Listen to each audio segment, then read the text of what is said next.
Hey crafters! As you can maybe tell, I have been enjoying the, I don't know, kind of upswing of cottagecore leading into Victorian-ish, Edwardian-ish aesthetics. So many fun, beautiful things on Yield interwebs and some very cute styles and great pictures of people traipsing through meadows and flowy skirts and bringing out the old novels and ye old teacup and all those good things. And as a kid from the 80s and 90s, I fully remember the kind of Laura Ashley and Victorian-ish trend and the very poofy dresses. And okay, they were admittedly a little over the top, but I still loved them. Poofy dress for the win. But now I've been trying to find ways to work some of these fun, old-fashioned-y, historically inspired things into my life. It's just fun. Kind of some escapism, just some fun, prettiness. Recently, I've actually found some amazing historical-ish things at thrift stores. And I've put some of those together with some of my favorite vintage jewelry and some of my old-fashioned-y accessories and my Harry Potter frames here. And I've been trying to figure out some ways that I can put them into outfits that are both kind of history-bounding-ish, but also maybe wearable in real life. So come on the journey with me. Come and see some of the vintagey, retro, historical-ish things I've been thrifting. And then I'll show you some of the outfits I've been trying to put together and some ways I may be wearing them. I don't guarantee that all of these are particularly suited to every day of my life, nor are they actually referencing real historical eras in entirety. They're more historically inspired. But they're a lot of fun. You can tell I'm wearing one today and I'm having a lot of fun with it. I feel like I need my own theme song and I can go traipse off through a field as a main character. Let me show you the pieces that I've been working with and we'll get started.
Oh my gosh, this sweater!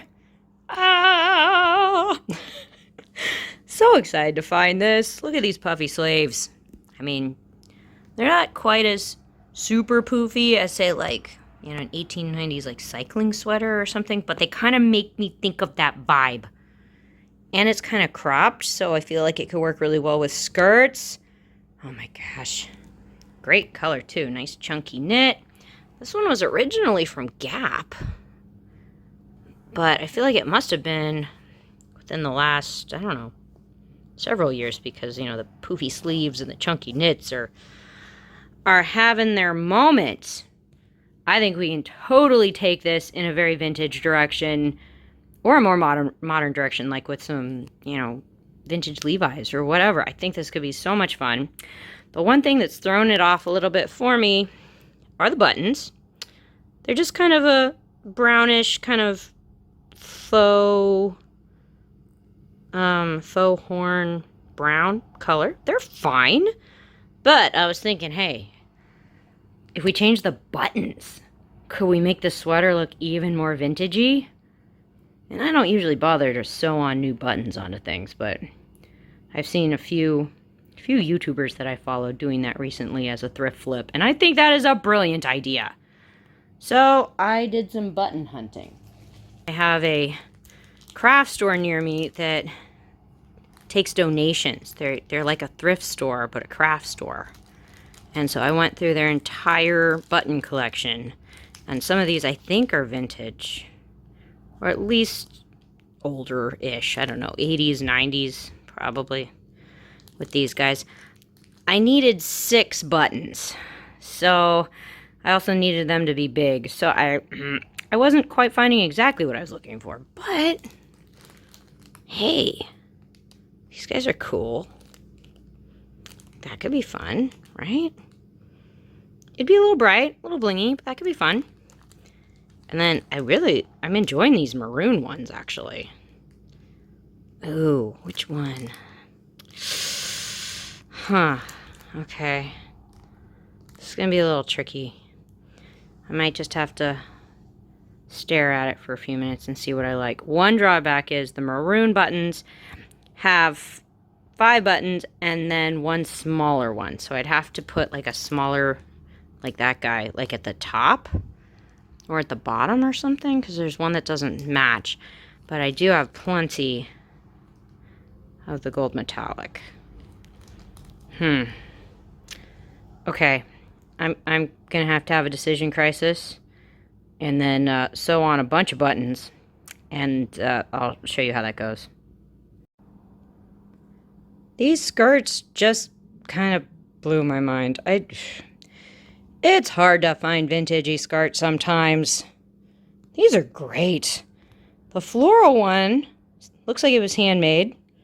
It's a very wide A-line. Very awesome print. I mean, look at these colors. These are just amazing. If I'd seen this at a craft store, I would have wanted to buy it. But somebody else already did, and they made a skirt for me. So huge shout out to whoever made this skirt before.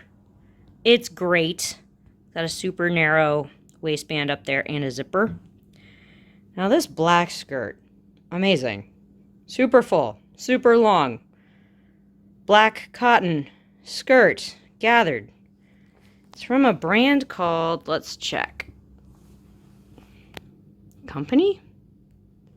I do not know of this brand, so if some of you guys do, please let me know in the comments. But, I mean, I feel like I could use this skirt for so many different kind of costume looks. Wow. And I don't have to make it. Somebody else already did. Yay! Amazing! But, of course, you know, as with thrifting, there's always something you gotta tweak, right? And, thankfully, it's something I can fix. Both of these are a little too big in the waist, so I'm going to stitch some elastic, I think, into the inside of the waistbands and just kind of gather the fabric in a little bit, make it a little stretchy. Got to do that on both of these guys, but don't feel too sorry for me because I recently thrifted 2 other items that you're not going to see in this video because they were too small in the waist. Sad day. But yeah, I think this will be not too hard to fix, and I'll kind of show you what I'm going to do. Well, you guys, I got a jump start on the skirt to show you what I'm doing.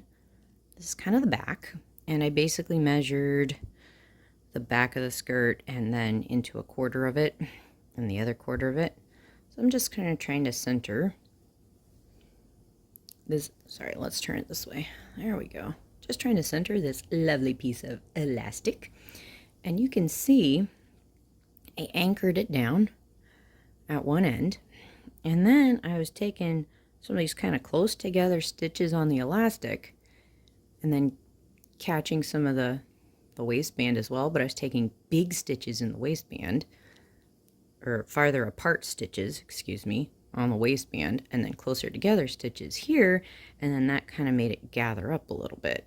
And it's even like a little stretchy, which is kind of cool. I know there are other ways to do this, but This is just something I've done for years to try to fix like gapy waistbands. I'll even do it in pants. So I'm just going to take a little stitch in this guy. Then I'm going to go for kind of a bigger stitch over here. I don't need to make it too huge, but I think that'll work. Okay, now I'm going to make my stitch a little closer. Okay, another kind of closer together stitch and another kind of bigger stitch. There we go. I'm almost done. I'm actually aiming for this other little pin here. Sometimes it can be tricky to gather as much as you want or not too much. It can be hard to judge. So sometimes I'll even do like 2 pieces of elastic. And, you know, I can put one in and then decide if I need to, how much I need to do on the other side. Oh, see how this is kind of gathering in a little bit? Sorry, it's hard to see on my camera, but hopefully you're kind of getting the idea. It can be kind of hard to, you know, get the gathers even or to make sure you're not gathering it too much or too little. Sometimes I have even started with a long piece of elastic and stitched from the middle outward with one set of thread and then tied it off and stitched from the middle outward to the other side and tied it off. Then if I try on the garment and realize I gathered too much, I can just unpick stitches on each end and undo part of it, and then of course restitch the end down a little bit so that you don't have to take off the whole thing. Yeah, hopefully I don't run into too much trouble with this one, but I've definitely had times where I've had to redo the elastic because I didn't take it in enough or too much. Sorry, kind of angling around a tripod here. Okay, we may time lapse this for a minute.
All right, there we go. Now I need to try this on and make sure I didn't take in too much or too little. If I did take in too little, I could add some little pieces on the side to continue the back, but hopefully this will work. I'm going to do this on the black skirt as well, but I'll probably only use a smaller piece of elastic because that one doesn't need very much. Yay! We really need to talk blouses because OMG, seriously, I think this black blouse in the middle kind of started the whole idea for this video because how great is this? Puff sleeves, high neck, cool, roughly flouncy bit in the front. This one just screams late Victorian to me. I mean, of course, it's not completely accurate, but it's so great. I don't actually recognize the brand. It's by, I think it's Reina Gabrielle. I don't know how old this is. It is polyester. Gosh, yeah, who knows? But it's so great and it actually fits really well. I had a couple big thrift scores that day and a couple big thrift fails. And this one made up for the fails because it's great. I love this thing. The blouse on the right is Ann Taylor, and I really love the princess seams. I love the V-neck with the collar. It's not quite as Victorian-ish, vintagey, definitely more modern with this guy, but I feel like I can layer him with a lot of different pieces to get kind of a vintagey inspired look, kind of a little bit like poety blouse-ish kind of. But if you want to go super poet blouse, OMG, look at this one on the left. I'm going to move a little bit so you can see a little better. Oh my goodness gracious. I feel like I had this blouse or something really similar to that when I was a kid. I love the ruffly collar. I love the ruffly cuffs. I mean, OMG, there's even like some little like ruffly detailing along the ruffles. I gotta say, this one is definitely poofy. It's poofier than any of the other blouses. It's definitely got this like kind of like poet artist meets girly pirate vibe going with this one. It is super fun. Probably one of the harder ones to wear just because it is so poofy, but very, very fun. I think these are going to be great to style with the skirt, so many different things. Of course, we could also make these a little more modern, add some jeans. Oh gosh, some vintage trousers or vintage look trousers. Amazing. Okay, let's check out some more pieces. Okay, outfit time. Yes, I went with the gold buttons. And I put our pink sweater with the poofy ruffly blouse. Yes. I gotta say, poofy blouse with puff sleeve sweater, relatively comfy to wear. I'm also using one of my favorite retro hacks for turning a collared shirt into something that looks a little more vintage.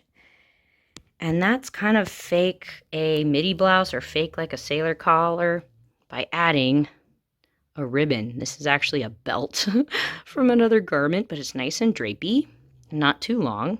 Velvet ribbon would be totally great here. Just to kind of tie in the blouse. You can tell I'm using the black skirt with it. Also kind of makes me think kind of retro schoolgirl a little bit. You know, wear a big hair bow and you know, lace up boots. Yeah, you know what I'm going for. Okay, let's see it with the skirt.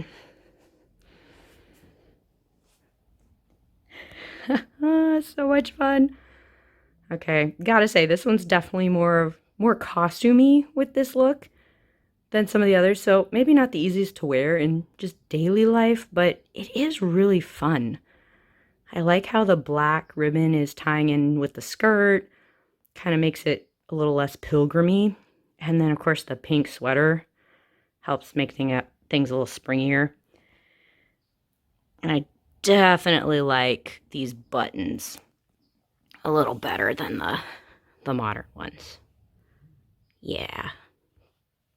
It's not a big change, not a big upcycle, but definitely made a difference. I think this one's going to be fun to wear.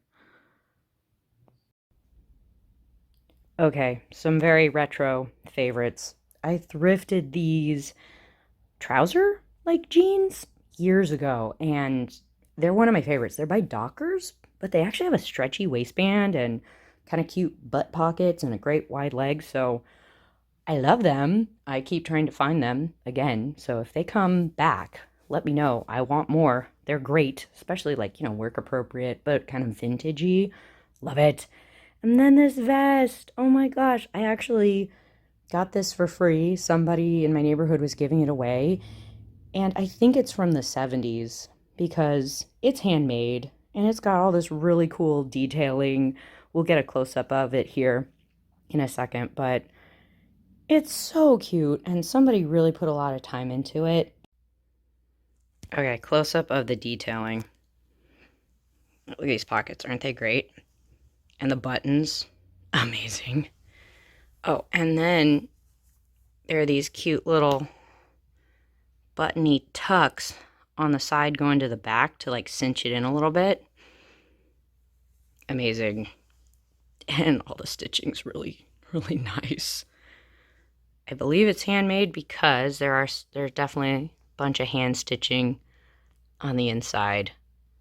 So, wow. Big shout out to whoever made this because it is just gorgeous. Nicely done. Sewer seamstress person from the past. Okay, let's talk outfits, people. Yeah, this one's kind of an easy one.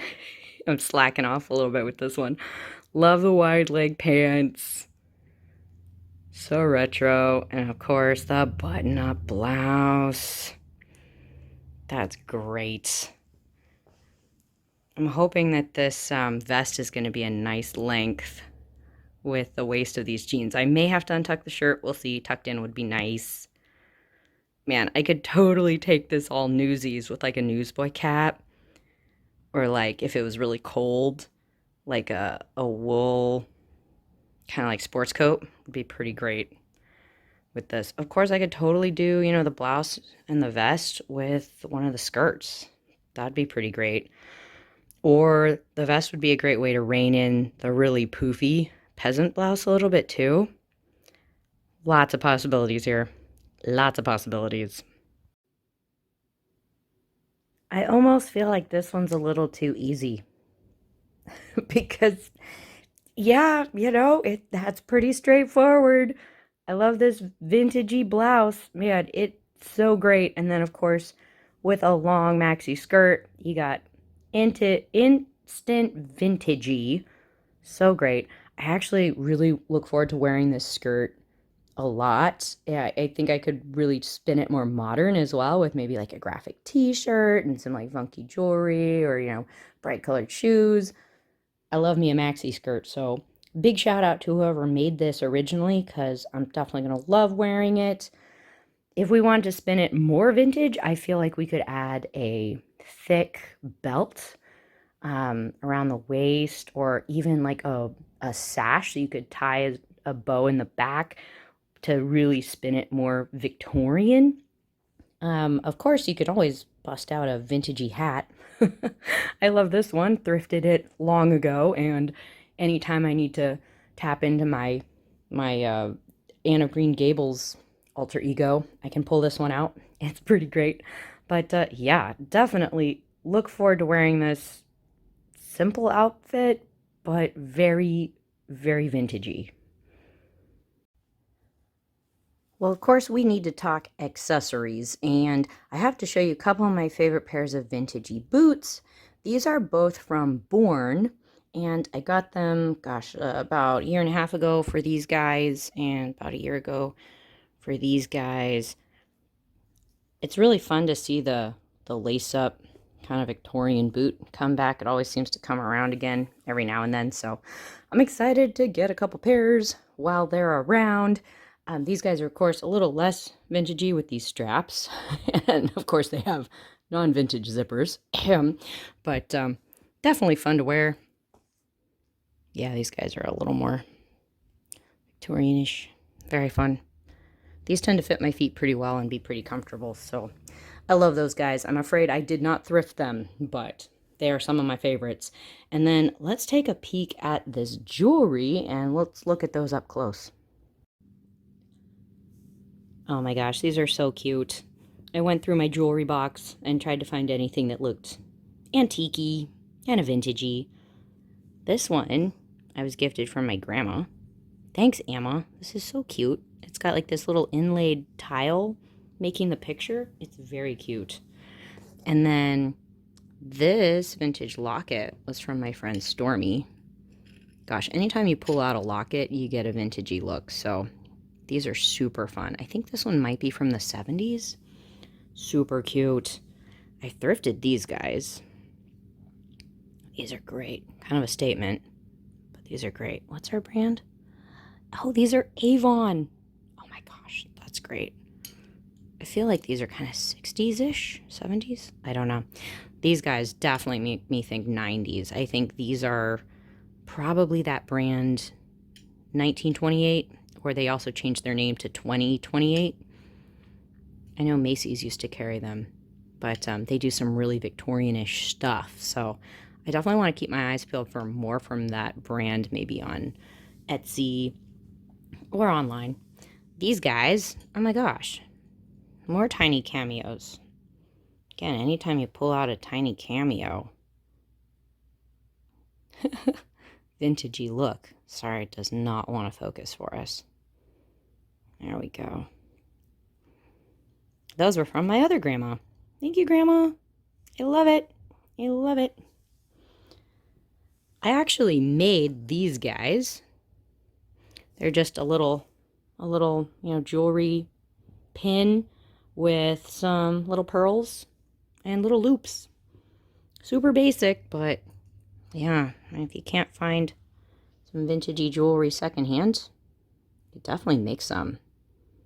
I was eyeing some cameo beads at Joann's the other day, so maybe I need to make some cameo earrings and maybe a necklace set. Ooh, that could be fun. But anyway, those are some of my favorites. I feel like if you put on some very antique looking jewelry, it's a great way to kind of send your look in the antique direction. And of course, if you guys get behind a thrifted clothes, trying out new styles, experimenting with fashion, give this video a thumbs up and consider subscribing for more fun and retro stuff from Partners in Craft. Thanks as always, you guys, for sharing the love. Let's put some of these outfits together and we'll show you what they look like.